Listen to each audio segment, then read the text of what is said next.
Friends, welcome to another episode of the Bible Book by Book. I'd love to encourage you to watch some of the other episodes.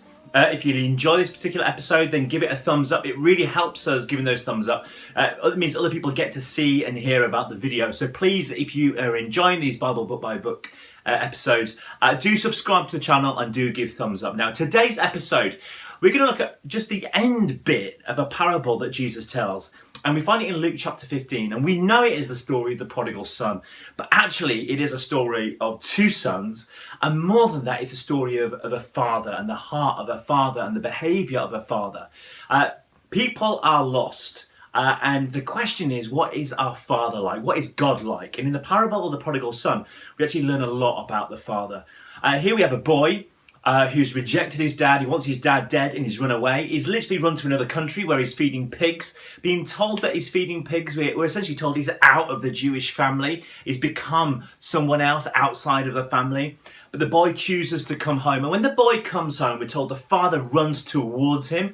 You would never get a Jewish patriarch, a father, running towards his son. Hiking up his dress and running towards him was was not a sign of dignity at all.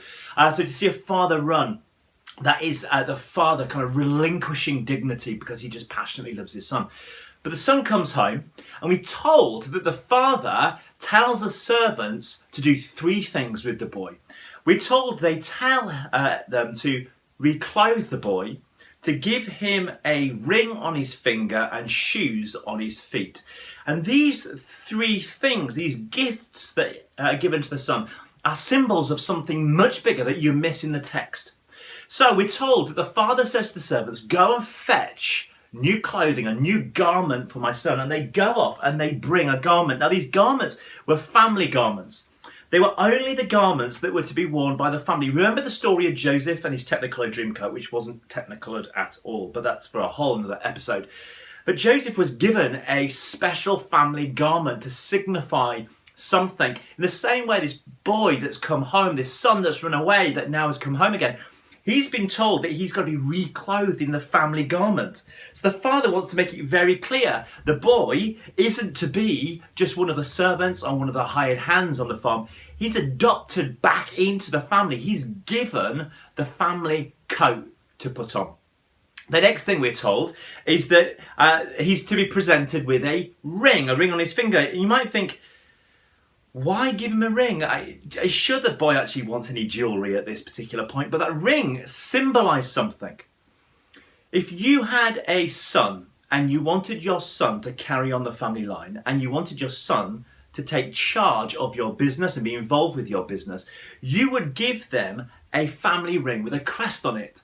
And if that son was to go and make a trade or purchase a field for the family, they would go and do so, and they would use the crest on the ring to kind of stamp on that legal document. So that ring became a symbol of the authority that son had in the name of the father.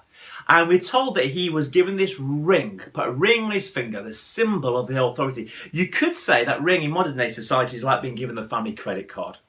He was given the authority to buy and make purchases in the family name from the father's kind of bank. So he's been given a new garment. He's adopted back into the family. He's wearing the family clothing.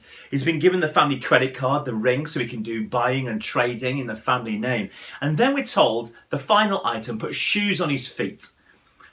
You wouldn't put shoes on the feet of somebody that you thought would run away. If you had a servant or a slave that you thought there was a potential of them running, you would never put shoes on their feet. You would only put shoes on the feet of somebody that you thought was present, that was stable, that was going to stay with you. You certainly wouldn't give shoes to a slave that you thought could bolt at any moment. So the father is making a statement here. My son is home and I don't think he's going again. He's learnt his lesson, so put shoes on his feet. In other words, the father is saying, I trust my boy. I trust that he's been through what he needs to go through, but now he's home with me. He's present, he's here, and he's a full adopted part of this family. So the father reclothes the son with the family garments. He gives him the family ring to make trades in his name, and he gives him shoes, knowing the son is present and going nowhere. These three are symbols, making a major claim and a major statement of how God, the Father, sees his children. He wants us a part of his family. We're not meant to be his slaves, but his children adopted in. This is all about our position and about our authority, and it's about our readoption into the family. You and I are the prodigal son. The Father runs towards us and he reclothes us in a garment of praise. He puts a ring on your finger so you have the authority to do the work of the kingdom, and he puts shoes on your feet because he doesn't believe you're running away again. You're a full part of this family. An incredible symbol of what God thinks of his people and what God thinks of his children. Just unlock something of that parable we might have missed before. I hope you find that compelling. I hope you find that interesting. Do give the video a thumbs up. Subscribe to the channel. Grace and peace.